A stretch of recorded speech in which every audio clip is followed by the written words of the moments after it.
بسم اللہ الرحمن الرحیم 14 شعبان شب برات یہ 6 نفل نماز پڑھنا اللہ تعالیٰ کو اتنا پسند ہے کہ جو شخص بھی یہ نماز پڑھتا ہے وہ اللہ کا محبوب بندہ بن جاتا ہے، اللہ کا دوست بن جاتا ہے۔ اس نماز کو پڑھنے کے لیے میں نے تو پورا سال انتظار کیا کہ کب شب برات آئے اور میں یہ نماز پڑھ کر اللہ کو راضی کر لوں، اپنی حاجات اللہ سے پوری کروا لوں۔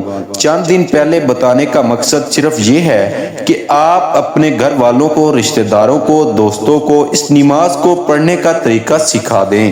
اس نماز کو پڑھنے کی نیت، وقت، طریقہ، یہ ساری چیزیں میں آپ کو ایک ایک کر کے بتاؤں گا، اور آپ نے اسی طرح آگے اپنے دوست احباب، ملنے والوں کو جن تک ویڈیو پہنچا سکتے ہو ویڈیو پہنچائیں، لیکن اپنے ان کو بتانا ضروری ہے، دیکھنے کی آپ کو ضرورت نہیں پڑے گی۔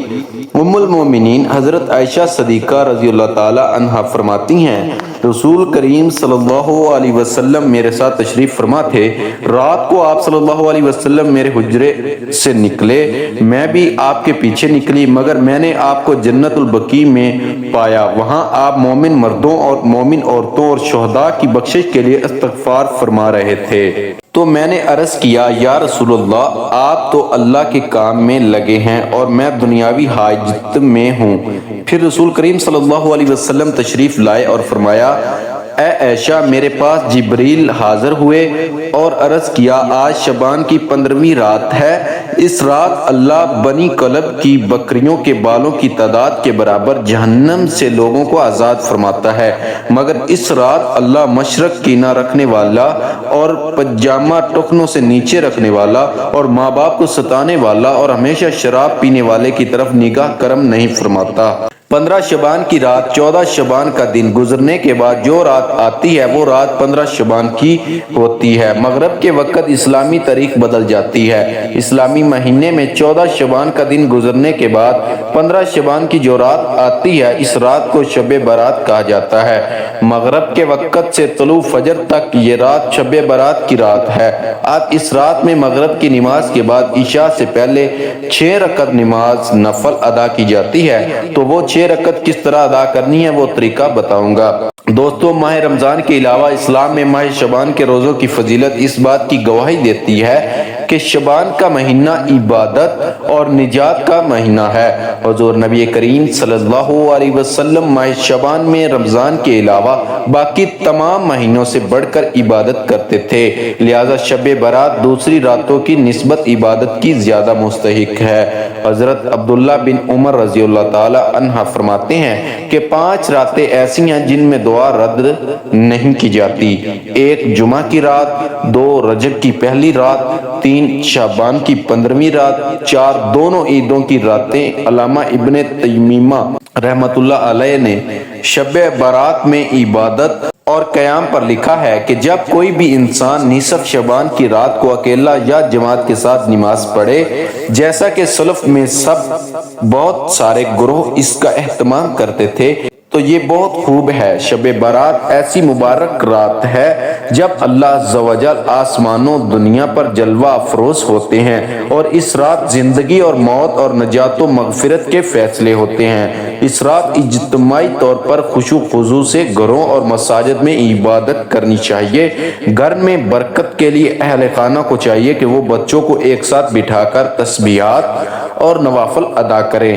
بزرگوں کا فرمان ہے کہ جو بندہ رزق، روحانیت، بندش و علم، سحر و ترقی، روزگار، شادی بیاہ میں تاخیر سمیت ایسے مسائل سے دوچار ہو تو اسے صدق دل سے معافی مانگنی چاہیے۔ آیت کریمہ اور تیسرے کلمے کے علاوہ سورۃ فاتحہ، سورۃ ملک، سورہ یاسین کی پڑھائی کا بطور خاص اہتمام کریں۔ نماز تہجد ادا کرنے کے بعد سر بسجود ہو کر استغفر اللہ کثرت سے پڑھیں، پھر دست دعا اٹھا کر آنسو بہائیں اور امید رکھیں کہ اس رات اللہ کریم اس پر اپنی رحمت کا نزول فرمائیں گے، دل کی مرادیں پوری ہوں گی۔ شعبان کی 15ویں رات شب برات کہلاتی ہے، یعنی وہ رات جس میں مخلوق کو گناہ سے بری کر دیا جاتا ہے۔ تقریباً 10 صحابہ کرام رضوان اللہ تعالی علیہ اجمعین سے اس رات کے متعلق احادیث منقول ہے۔ حضرت عائشہ رضی اللہ تعالی عنہ فرماتی ہیں کہ شعبان کی 15ویں شب کو میں نے نبی کریم صلی اللہ علیہ وسلم کو اپنی آرام گاہ پر موجود نہ پایا تو تلاش میں نکلی، دیکھا آپ جنت البقیع کی قبرستان میں ہیں۔ پھر مجھ سے فرمایا کہ آج شعبان کی 15ویں رات ہے، اس رات میں اللہ تعالیٰ آسمان دنیا پر نزول فرماتا ہے اور قبلہ بنی کلب کی بکریوں کے بالوں کی تعداد سے بھی زیادہ گنہگاروں کی بخشش فرماتا ہے۔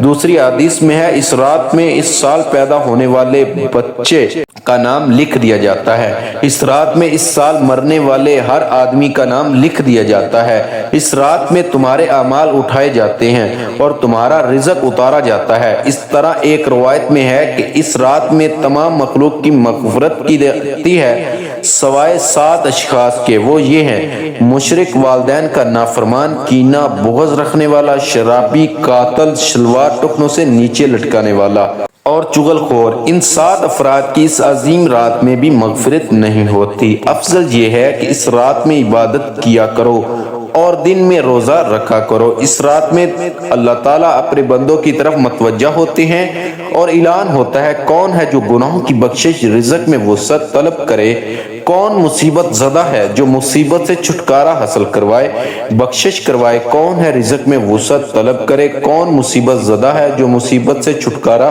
حاصل کرنا چاہتا ہے۔ ان احادیث مبارک اور صحابہ کرام رضوان اللہ علیہ اجمعین اور بزرگان دین کے عمل سے یہ ثابت ہوتا ہے کہ اس رات میں 3 کام کرنے ہیں: قبرستان جا کر مردوں کے لیے ایصال ثواب اور مغفرت کی دعا کی جائے، لیکن یاد رہے کہ نبی کریم صلی اللہ علیہ وسلم سے ساری حیات مبارکہ میں صرف ایک مرتبہ شب برات میں جنت البقیع جانا ثابت ہے۔ اس لیے اگر کوئی شخص زندگی میں ایک مرتبہ بھی اتباع سنت کی نیت سے چلا جائے تو اجر ثواب کا باعث ہے، لیکن پھول پتیاں، چادر چڑھاوے اور چراغاں کا اہتمام کرنا اور ہر سال جانے کو لازم سمجھنا، اس کو شب برات کے ارکان میں داخل کرنا، یہ ٹھیک نہیں ہے۔ جو چیزیں نبی کریم صلی اللہ علیہ وسلم سے جس درجے میں ثابت ہیں، اس کو اسی درجے میں رکھنا چاہیے۔ اس کا نام اتباع اور دین ہے۔ اس رات میں نوافل، تلاوت، ذکر و اذکار کا اہتمام کرنا ہے۔ اس بارے میں یہ واضح رہے کہ نفل ایک ایسی عبادت ہے جن میں تنہائی مطلوب ہے، یہ خلوت کی عبادت ہے، اس کے ذریعے انسان اللہ کا قرب حاصل کرتا ہے، لہذا نوافل وغیرہ تنہائی میں اپنے گھر میں ادا کر کے اس موقع کو غنیمت جانیں۔ نوافل کی جماعت اور مخصوص طریقہ اپنانا درست نہیں ہے۔ یہ فضیلت والی راتیں شور و شوق اور میلے اجتماع منعقد کرنے کی راتیں نہیں ہیں، بلکہ گوشہ تنہائی میں بیٹھ کر اللہ تعالیٰ سے تعلقات استوار کرنے کی قیمتی لمحات ہیں، ان کو ضائع ہونے سے بچائیے۔ ان تینوں دنوں میں روزہ رکھنا بھی مستحب ہے۔ ایک تو اس بارے میں حضرت علی رضی اللہ تعالی عنہ کی روایت ہے، اور دوسرا یہ کہ نبی کریم صلی اللہ علیہ وسلم ہر 13، 14، 15 تاریخ کو روزوں کا اہتمام فرماتے تھے، لہذا اس نیت سے روزہ رکھا جائے تو معجب اور اجر و ثواب ہوگا۔ باقی اس رات میں پٹاخے بجانا، آتش بازی کرنا اور حلوے کی رسم کا اہتمام کرنا، یہ سب خرافات اور اسراف میں شامل ہے۔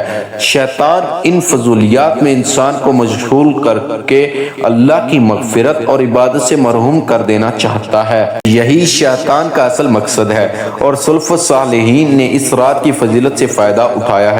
اللہ پاک کا قرب حاصل کرنے کے لیے فرض نمازوں کے ساتھ ساتھ نوافل پڑھیے۔ جو شخص فجر کی نماز ادا کر کے اللہ پاک کا ذکر کرتا رہے یہاں تک کہ آفتاب بلند ہو جائے، پھر 2 رکعت پڑھے تو اس کو پورے حج عمرے کا ثواب ملے گا۔ احادیث مبارک کا مفہوم ہے، حضرت ابو ہریرہ رضی اللہ تعالی عنہ سے مروی ہے، حضور پاک صلی اللہ علیہ وسلم فرماتے ہیں، اللہ پاک نے فرمایا، جو میرے کسی ولی سے دشمنی کرے اس سے میں نے لڑائی کا اعلان کر دیا، اور میرا بندہ جن چیزوں کے ذریعے میرا قرب چاہتا ہے ان میں سب سے زیادہ فرائض محبوب ہیں، اور نوافل کے ذریعے ثواب حاصل کرتا رہتا ہے، یہاں تک کہ میں اسے اپنا محبوب بنا لیتا ہوں۔ اگر وہ مجھ سے سوال کرے تو اسے ضرور دوں گا، اور اپنا مانگے تو اسے ضرور پناہ دوں گا۔ حدیث مبارکہ کا مفہوم ہے، آقا صلی اللہ علیہ وسلم نے فرمایا، جو شخص وضو کرے اور اچھا وضو کرے اور ظاہر و باطن کے ساتھ متوجہ ہو کر 2 رکعت پڑھے، اس کے لیے جنت واجب ہو جاتی ہے۔ گناہوں اور فضولیات سے بچنے کے لیے فرض نماز کی پابندی کے ساتھ ساتھ نوافل کی کثرت کیجیے۔ ایک تو آپ کا وقت اللہ پاک کی عبادت میں گزرے گا اور گناہوں سے بچے رہیں گے، دوسرا اللہ پاک کا قرب حاصل ہوگا اور اسی کے سبب بیڑا پار ہوگا۔ شب برات کی نفل نماز مغرب کی نماز کے بعد 6 رکعت اس طرح پڑھیں، 70,000 بھی حاجتیں ہوں گی وہ بھی پوری ہو جائیں گی۔ 15 شعبان کی رات 14 شعبان کا دن گزرنے کے بعد جو رات آتی ہے وہ رات 15 شعبان کی ہوتی ہے۔ مغرب کے وقت تاریخ بدل جاتی ہے۔ اسلامی مہینے میں تو 15 شعبان کی جو رات آتی ہے اس رات کو شب برات کہا جاتا ہے۔ مغرب کے وقت سے طلوع فجر تک یہ رات شب برات کی رات۔ اب اس رات میں مغرب کی نماز کے بعد عشاء کی نماز سے پہلے 6 رکعت نماز نفل ادا کی جاتی ہے۔ تو وہ 6 رکعت کس طرح سے ادا کرنی ہے وہ طریقہ جان لیں۔ سب سے پہلے آپ مغرب کی نماز ادا کریں کیونکہ وہ فرض نماز ہے۔ فرض نماز کے ساتھ ساتھ سنتے ادا کریں، نوافل ادا کریں۔ یہ سب ادا کرنے کے بعد آپ اطمینان اور سکون کے ساتھ کھڑے ہونے کے بعد 6 رکعت نماز آپ کو ادا کرنی ہے، وہ بھی 2 رکعت کر کے ادا کرنی ہے۔ 2 رکعت نماز نفل پڑھنے ہیں، پھر سلام پھیرنا ہے، پھر 2 رکعت پڑھنے ہیں، پھر سلام پھیرنا ہے، پھر 2 رکعت پڑھیں، پھر سلام پھیرنا ہے۔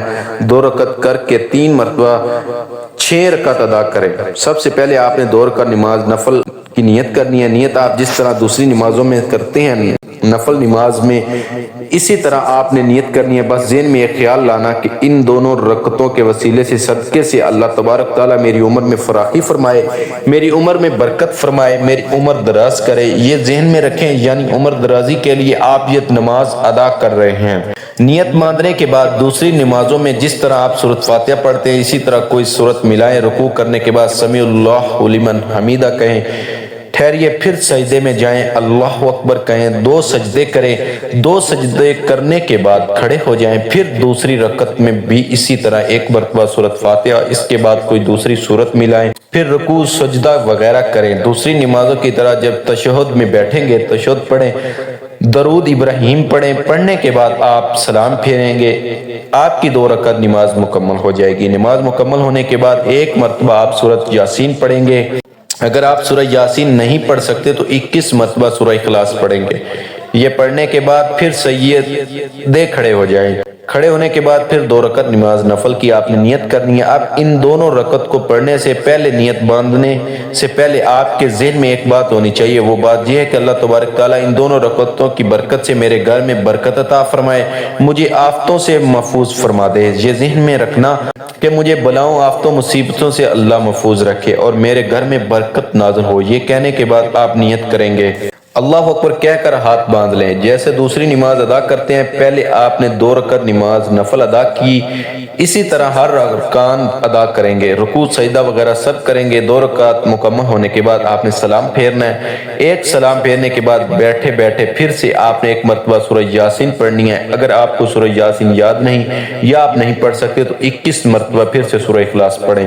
آپ کے 4 نوافل مکمل ہو گئے۔ اب آخر کی جو 2 رکعتیں نفل بچے ہیں، ان دونوں رکعت میں آپ نے ذہن میں یہ رکھنا ہے کہ اللہ تبارک تعالیٰ مجھے صرف اپنا محتاج بنائے، دوسروں کا محتاج نہ بنائے۔ محتاجی، غریبی، مفلسی سے اللہ تبارک تعالیٰ مجھے محفوظ رکھے۔ یہ ذہن میں رکھنے کے بعد آپ نیت کریں گے۔ پہلے کی طرح نیت کی، میں نے 2 رکعت نماز نفل کی، منہ میرا کعبہ شریف کی طرف، اللہ اکبر یہ کہنے کے بعد آپ پہلے نوافل کی طرح یہ بھی ادا کر لیں گے۔ ویسے ہی یہ دونوں رکعتیں ادا کریں گے، سلام پھیریں گے، پھر سے آپ نے 1 بار سورہ یاسین پڑھنی ہے اگر یاد ہے۔ اگر سورہ یاسین یاد نہیں تو سورہ اخلاص 21 مرتبہ پڑھ لیں۔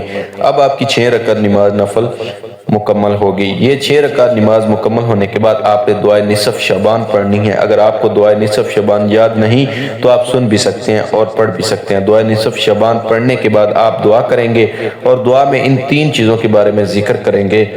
یا رب العالمین، ان نوافل کی برکت سے، شب برات کی برکت سے میری عمر دراز فرما، میری عمر میں برکت عطا فرما۔ اس کے بعد دعا کریں گے، یا رب العالمین، ان 6 رکعت نفل نماز کی برکت سے میرے گھر میں برکتیں نازل فرما اور مجھے آفتوں بلاؤں اور تمام مصیبتوں سے محفوظ فرما۔ اس کے بعد یہ دعا کریں گے، ان نوافل کی برکت سے مجھے محتاجی، غریبی، مفلسی سے محفوظ فرما۔ اس کے بعد جو بھی آپ کے ذہن میں دل میں ہے اللہ تعالیٰ سے مانگے۔ ان نوافل کی برکت سے آپ کی تمام حاجتیں بھی پوری ہوں گی اور اللہ تبارک تعالیٰ آپ پر رحم و کرم بھی فرمائے گا، برکتیں بھی نازل فرمائے گا۔ دعا ہے کہ اللہ تعالیٰ ہم سب کو اس رات عبادت کرنے کی توفیق عطا فرمائے اور اپنی پاک بارگاہ الہی میں قبول و منظور فرمائے، آمین ثم آمین۔ ناظرین، اپنے رزق میں برکت، وسعت اور کشادگی کے لیے اللہ تعالیٰ کے 99 ناموں میں سے کوئی ایک نام کمنٹ میں ضرور لکھیں۔ جزاک اللہ خیرہ۔ السلام علیکم ورحمۃ اللہ وبرکاتہ۔